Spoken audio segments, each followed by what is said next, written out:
This episode of The Construction Record is brought to you by the Greater Toronto Sewer and Water Main Contractors Association. Clean water, our goal, our future.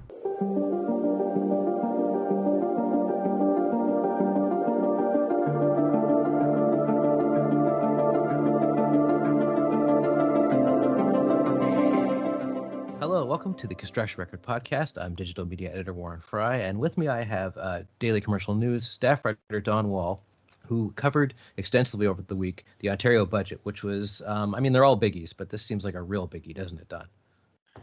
Yeah, it was. Stakeholders really wanted to see what was going to come out of it. You know, there had been another one just in November. So unlike the federal government, we've waited a couple of years. November 5th, I believe it was, then Finance Minister Rod Phillips delivered one. He's been excused, and now it's Finance Minister Peter Bethlenfalvy delivering his budget. It was March 24th. I'm glad you said his name because I was stumbling over it myself. And this is his first one, right? Like you said. Yeah, that's right. Yeah, so we had a couple of major themes. You know, I talked to about 10 stakeholders, phone calls, emails, statements, gathered impressions. So, a couple of them, so a couple of main themes, he talked about keeping the province healthy through long-term care, lots of health initiatives. The construction sector, besides caring about, of course, a healthy province, they were happy to see lots of money into long-term care homes, a special initiative announced last year, and a new slate of hospitals. And of course, building new hospitals leads to economic recovery, and construction's big part of the engine of economic will be part of economic recovery. So that was good news from them, for them. I see you got in your notes, you said there are two prongs of this budget for the construction sector. And some of you could go into what those prongs were.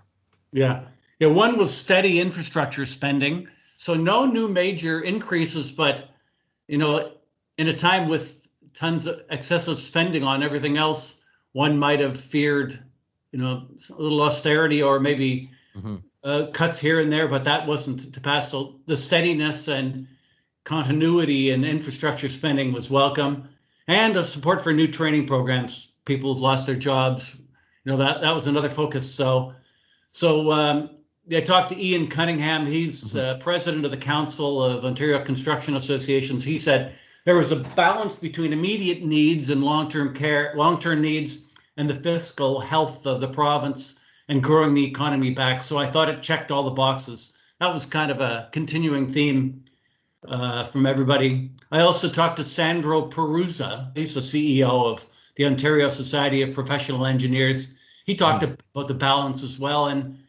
and he noted there's a support for workers who need to be retrained, including people working for engineering firms, some layoffs in that sector. So, and he also noted one disappointment, an absence of climate change initiatives, to no one's surprise, really. Here's a clip from Sandro. The government had done a good enough job of warning everyone that there's going to be a lot of spending. I think a lot of these things were announced earlier. I'm speaking specifically to the Skills Development Fund to help displaced workers find new jobs and reskilled, and we're very happy with that because the pandemic has significantly impacted engineers. A number of engineers have lost their jobs, have been laid off. So not only in the infrastructure space, but in manufacturing and other industries. So we're happy that fund is there to help them transition into new jobs and help engineering companies ramp back up as these projects get announced and funded and underway. So we're happy about that. Again, there were no new projects announced. It's more of reaffirming what we've heard already around expanding highways, expanding transit, building new hospitals and long-term care homes. So I think there's a lot of investment to build back what we need to build with respect to not only our economic infrastructure but our social infrastructure as well. So our organization is very happy to see all that. If there was one area where probably there wasn't really about any initiatives to continue to tackle climate change, and that's, from an OSCE perspective, still one of the biggest threats. So, when they talk about infrastructure, we talk about building back green infrastructure, resilient infrastructure. So it's more around the type of infrastructure we want to build to withstand the impact of climate change. Going back to Sandro mentioning an absence of climate policy, but he notes, of course, when you're spending $28 billion over a few years on lots of subways, those are green projects, that helping reduce greenhouse gas emissions. So here's a clip of him talking about green projects. Well, building transit is a great way to reduce carbon emissions. The more transit, more people out of cars. And I know, for example, with Metrolinx, they're electrifying their GO system. So that's only going to help to reduce greenhouse gas emissions. Yeah. But I think, with a lot of the funding that they're going to provide to municipalities through the province, a lot of that will have certain prerequisites to make sure that you're building green, low carbon, resilient infrastructure. And I see that infrastructure projects, I would have guessed that they would have spent more on them, but you said only slightly more. They kind of held the line. Yeah. So project spending remains steady. Remember, just in November that the last infrastructure plan came out, so it was there wasn't going to be a radical shift in policy. So planned infrastructure spending over the next 10 years totals 145 billion, including 16.9 billion in 2021. That leads to in transit. So I talked about, one of the big pieces of news was, and we saw this coming, Hamilton's on again, off again LRT project. It's now ensconced as one of 5 priority transit projects in the province. The 4 others are subways. So that's good news for the folks in Hamilton and everyone else. But of course, the government has said, Minister Mulroney, Minister of Transportation, said we need federal money in that, $1 billion. And there are other partners eager to spend, but that hasn't been pulled together yet, but it's on the priority list. It hasn't been eliminated. Then, I also, the same week I covered the CCA conference, Canadian Construction Association conference. So Michael Lindsay, the head of Infrastructure Ontario, a lot of people are saying, with lack of ridership, why are we still spending all that money on transit projects? 28 million in Toronto, billion in Toronto alone with those 4 priority projects and others. He said Ontario's a generation behind, so we're just catching up. So we're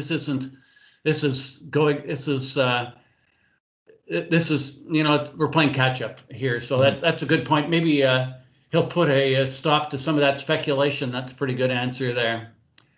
Okay, then, the one notable hike in infrastructure spending was in hospital spending. Which makes sense. So there was 5.1 billion pledged to create more than 3,100 additional hospital beds. So that's the start of the pandemic. So, some of that was allotted last year. So an additional 3 billion above the 2020 budget. So there's the one spike above what was announced just in last November. So program spend of 30.2 billion in hospital spending over the next decade. So here's the finance minister talking about hospital projects in his budget speech last week. One of our greatest fears since the beginning of COVID-19 has been running out of hospital space. Fortunately, we have prevented that from happening.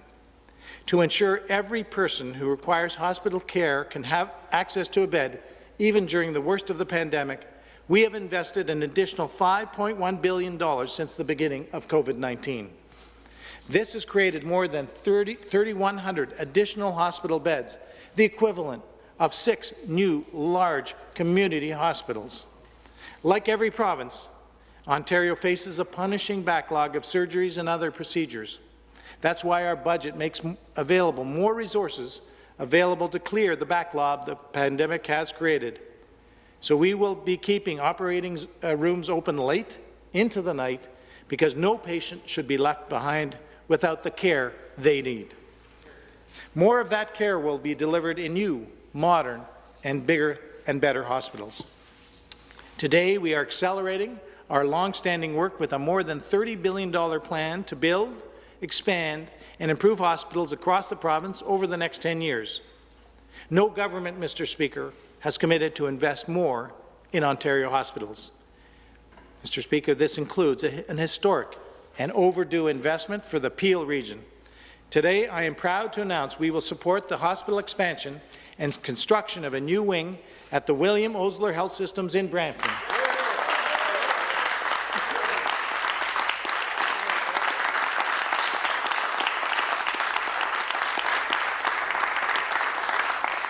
And I'd very much like to thank my colleagues, the member from Brampton West and Brampton South, for advocating for this project.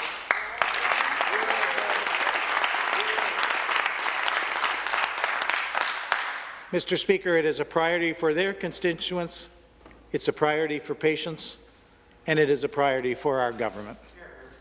In addition, we are working with Trillium Health Partners on a major redevelopment and hospital expansion in Mississauga.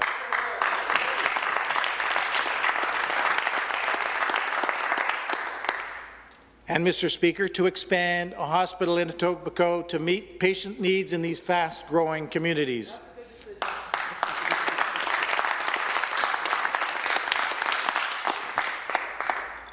Mr. Speaker, I'm very pleased to announce today that we are supporting the planning of a new regional hospital in Windsor, Essex.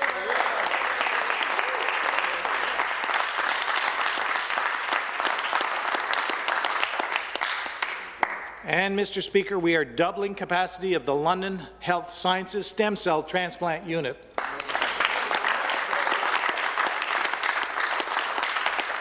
And, Mr. Speaker, I'm very proud to announce we are building a new facility to provide care and treatment to 30,000 families with young patients in Chatham, Kent.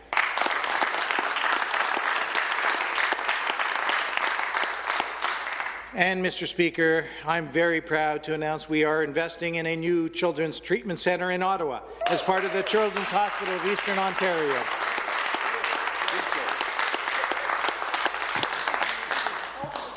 Mr. Speaker, these are investments that deliver on our commitment to build more hospital beds, to provide critical infrastructure to match the expertise of our healthcare workers, and to ensure patients receive the care they need when and where they need it. And besides hospitals, long-term care homes, which has kind of been one of the main focuses of the pandemic almost from the start, they're spending on that as well. Yeah, and in unique ways. So the government's getting back into that in a quite heavily pronounced way. So they introduced something. So once again, Mr. Lindsay of Infrastructure Ontario talked about that at the CCA conference. So these long-term care accelerated build pilot program, which is a new way of procurement, accelerated build, and using modular building. They're going to build 4 long-term care homes in just a year and a half, amazingly quickly.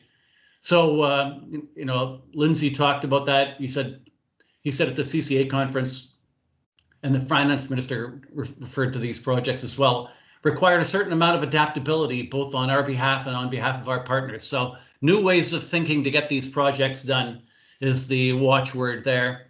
And normally Infrastructure Ontario uses a DBF or DBFM procurement model. That's the traditional way of doing it. But now Lindsay said they're doing a tweaked CCDC contract or construction management risk type of approach. So he says so far so good with those projects. So adaptability, as everybody's adapting during the pandemic. So IO is as well, Infrastructure Ontario. And also, people have lost their jobs. Lots of people lost their jobs during the pandemic for various different reasons. And so retraining and skills development is kind of, this is, I don't know if I want to say it's an opportunity, but it is, construction has been pushing to get different people than are currently in the trades into the trades. And this kind of might be, in a way, a way in for those people since they've lost their jobs in other industries. Yeah, heavy focus on that in the budget. Here's the minister talking about just in general, people who've lost their jobs training. There's $260 million Ontario jobs training tax credit and a variety of others. Let's play the minister talking about about skills redevelopment. Mr. Speaker, Too many of our neighbours lost their jobs since this pandemic began. Workers in some industries, including hospitality, retail, tourism, have been more affected than others. So have women, youth, and racialized people. They lost their jobs through no fault of their own, but rather to a virus that has required unprecedented restrictions on our economy to keep each other safe. It simply is not fair. And these workers deserve our support getting back to work. For some, that may mean exploring opportunities in a new industry. And in many parts of the economy, employers are hiring, including in construction, manufacturing, and long-term care. But this often requires going back to school, which costs money at a time when their personal finances may have already been stretched to the limit. So to help workers with their training expenses, the government is proposing a new temporary Ontario Jobs Training Tax Credit for 2021.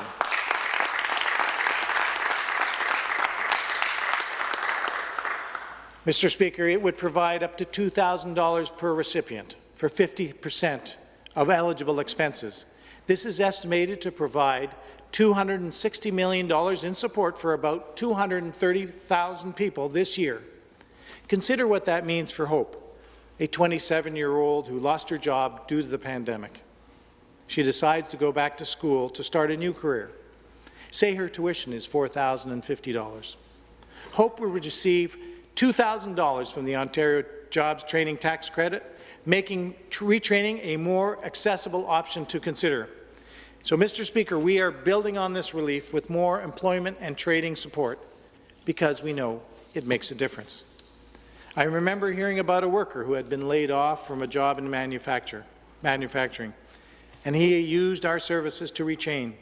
And, Mr. Speaker, he decided to become a personal support worker, turning a personal economic loss into an opportunity to care for people in his community. And, Mr. Speaker, we want to help more people like this worker. So we are making an investment of $614 million to provide workers with employment training support, and $117 million of that is specifically for people most affected, including women, youth, people with disabilities, racialized and Indigenous people. Now, with all this comes, of course, as we all know, a cost. And so what is the cost of this budget going to be? Yeah, well, you know, I covered the Quebec budget as well. So they have a deficit, but they have a plan to eliminate it within 7 years. Ontario has no such plan, no timetable. So the deficit is $38.5 billion in 2021, declines after that, but no date set for its elimination, as I say. No stakeholder that I talked to, was upset about that. They're looking at, okay, let's get things kick-started. Mm-hmm. Let's spend some money now. And here's Sandro Peruzza talking about that again. I think everyone expected the only way to get that to restart the economy and get everyone back to work is by investments by governments. And, we've all had to borrow. Governments have to borrow as well. So, are we concerned about the long-term impact? Yeah, absolutely. But there is no other way. There really is no other way. And when you have a strong fiscal conservative government like Ford and what he ran on, for them to resort to we need to spend, and not just this year, for the next foreseeable future, we're going to be running deficits for a decade, indicates that even fiscal conservatives recognize the role governments have in investing in the future. And besides stakeholders, there's support municipally for the safe restart agreements, right? Yeah, here's the story there. What stakeholders such as the Sewer and Water Main Association and others have been looking for, they see a threat. Municipalities, very cash strapped, and so they're being, their regular spring allotment of tenders and projects, they're hesitant to commit money to that in case they need it for operating expenses and other expenses, growing expenses, unforeseen expenses. So 3 times federal and provincial safe restart funding has come through, but contractors are looking for assurances all the time. So, so there's another $1 billion allotted to municipalities. So that isn't going to infrastructure. You won't find that in the infrastructure budget line, but it is. It's a support for municipalities, meaning they won't be rating their capital budgets. So that's good news. Okay, great, Don. This is all great coverage. And I guess to finish off, I will wish you the best of luck as also BC does, as Ontario goes back into lockdown. So stay safe.